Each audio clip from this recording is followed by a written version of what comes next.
이건 마찰적 실업이고 뭐 이것은 구조적 실업이다라고 이제 뭐 명확하게 말하는 것은 사실 쉬운 경우도 있지만 그렇지 못한 경우도 있다고 말씀을 드리겠습니다.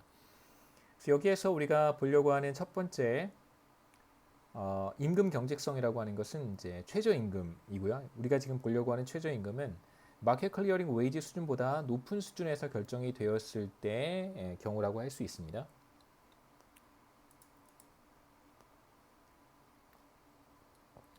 대부분의 국가에서 최저임금을 시간당 최저임금을 이제 법으로 규정을 하고요.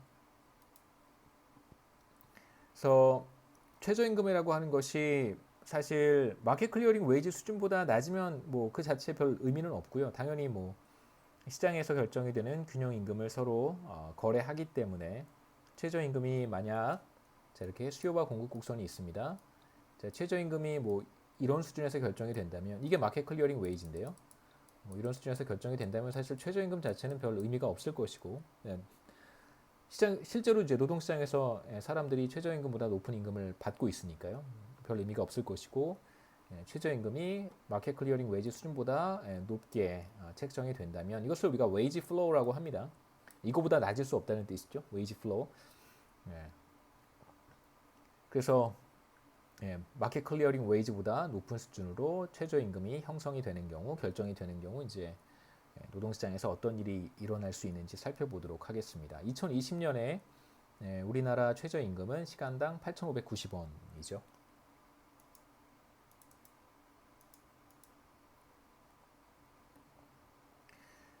자, 아까 우리가 잠깐 봤던 그림입니다. 마켓 클리어링 웨이지는 이제 W 쓰다고요.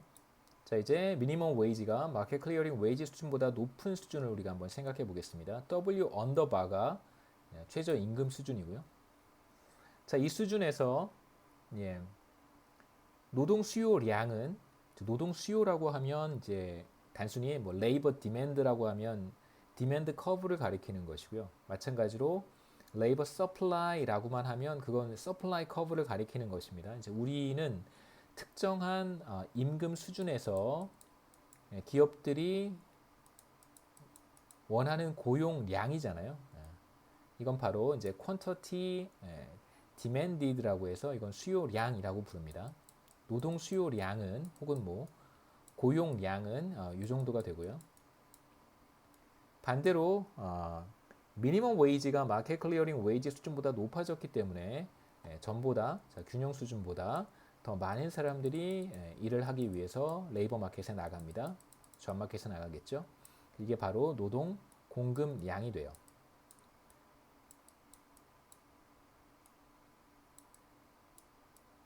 자, 이만큼의 이제 초과 공급이 나타나는 것이죠.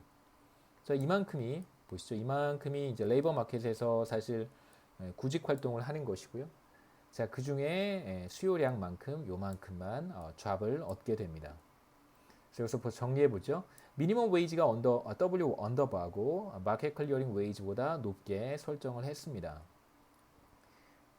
이렇게 미니멈 웨이지가 결정이 되면요. 노동 수요량은 노동 공급량보다 적어서 노동시장에 초과 공급 상황이 나타나게 됩니다. 그래서 어떤 사람들은 일을 찾을 수 있지만 럭키하게 이 사람들이 위너겠죠. 노동시장에서. 위너가 되겠지만 어떤 사람들은 잡을 얻지 못하는 상황이 벌어지겠죠. 이런 사람들이 이제 실업자가 됩니다.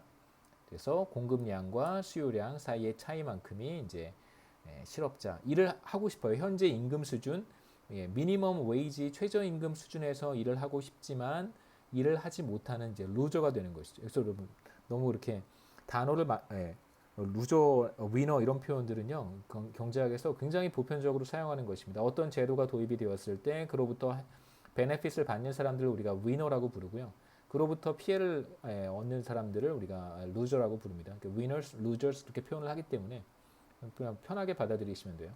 실제로 노동시장에서 위너는 이 사람들이고요. 일을 하는 사람들이고 루저는 바로 현재 미니멈 웨이지 수준에서 일을 하고 싶지만 일을 하지 못하는 사람들이 바로 루저라고 할 수 있습니다. 이 사람들은 뭐 지금 적극적으로 구직 활동을 하고 있고 그 다음에 기회가 되면 일할 용의가 있는 사람들이기 때문에 사실 자발적 실업이라고 부를 수는 없는 사람들이에요. voluntary unemployment는 아니고 우리가 여기서 이 사람들을 비자발적 실업자라고 부를 수 있겠죠.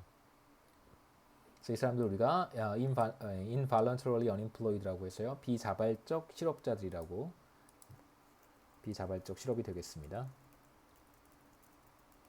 자, 그 다음에 하나 재미있는 것은 자, 현재 임금 수준이 최저임금으로 설정이 되었음에도 불구하고 레이버 마켓에서 잡은 없지만 레이버 마켓에서 일을 할 용의가 없는 사람들이 있어요. 이런 사람들이죠. 그렇죠? 네. 여기에 있는 사람들. 뭐 voluntary unemployment라고 우리가 앞서 얘기했듯이 voluntary unemployment라고 불러볼 수 있겠습니다. 그래서 이런 형태로 나타나는 실업을 우리가 구조적 실업이다라고 부를 수 있는 것이고요. 그래서 미니멈 웨이지라고 하는 것은 이제 최저임금 제도는 사실 정책에 의해서 정부의 정책에 의해서 위너와 루저가 이제 만들어지는 그런 사례라고 우리가 생각할 수 있습니다. 바로 위너가 누구냐면요, 최저임금 수준에서 잡을 그렇게 얻는 사람들이라고 할 수 있겠죠, 그렇죠? 예. 그 다음에 이제 루저는 어떤 사람들이냐면 전보다 더 높은 임금을 지급해야 되는 기업들, 첫 번째 루저라고 할 수 있고요. 그 다음에 이제 두 번째 루저는 현재 임금 수준 W 언더바 최저임금 수준이죠. 최저임금 수준에서 일자리를 찾지 못하는 사람들, 하지만 일을 하고 싶은 사람들입니다. 바로 그 사람들이 또 다른 루저라고 우리가 부를 수 있습니다. 그래서 미니멈 웨이지 러 최저임금 제도는 우리가 살펴봤듯이 비자발적 실업을 만들어내고 동시에 우리가 이러한 실업을 구조적 실업이라고 부르기로 했습니다. 그래서 구조적 실업이 나타나는 하나의 요인이라고 할 수 있고요. 뭐 당연히 실업은 다양한 이유에 의해서 만들어질 수 있는데 최저임금이 뭐 유일한 사례다. 최저임금 때문에 모든 실업이 나타난다라고 말할 수는 없겠죠. 또 다른 경우도 살펴보도록 하겠습니다. 그 다음에 이제 우리가 생각해 볼 것은 labor unions, 노조죠. 노동조합. 노동조합을 우리가 unions라고 부르고요. 그 다음에 collective bargaining이 뭐라고 하죠? 미시 노동은 잘 몰라서요. 단체 협약이죠. 단체 협약. 예. collective bargaining이 이제 기업과 노동자 대표가 그러니까 labor union이 협약을 하는 바게닝이라고 할 수 있습니다. 보통 어떤 기업들은 노조와 임금 협상을 하지 않고요. 어떤 기업들 같은 경우에는 이제 근로자 개개인과 회사와 이제 직원 사이에 임금 계약을 체결하는 경우도 있습니다. 이제 그런 경우도 있고, 이제 단체 협약을 통해서 동일한 임금을 지급받는 그런 경우도 있고요. 그래서 뭐 개개인의 성과를 측정하는 것이 비교적 용이하고 서로 다양한 다른 업무를 수행한다거나 상호 간에 어떤 경쟁이 있는 그런 사업체에서는 컬렉티브 바게닝이 별로 도움이 되진 않겠죠. 왜냐하면 모든 노동자들이 동일한 급여를 받는 경우가 될 테니까요. 그런 사업장에서는 뭐 개별 협상, 인디비주얼 바게닝을 할 것이고, 이제 생산 라인이라든가 제조업체 같이 비교적 균일한 업무를 수행하는 이제 라인 워커들 같은 경우에는 비슷한 업무를 수행을 하니까요. 그러한 경우에는 이제 급여를 동일하게 받는 단체 협약이 훨씬 더 유리하다고 할 수 있겠습니다. 제가 저는 이제 레이버 유니언이나 컬렉티브 바게닝을 잘 몰라서요. 자세히 말씀드리기는 좀 그렇고 그 정도까지 말씀을 드리고, 그 다음에 이제 임금 경직성이 어떻게 나타날 수 있는가?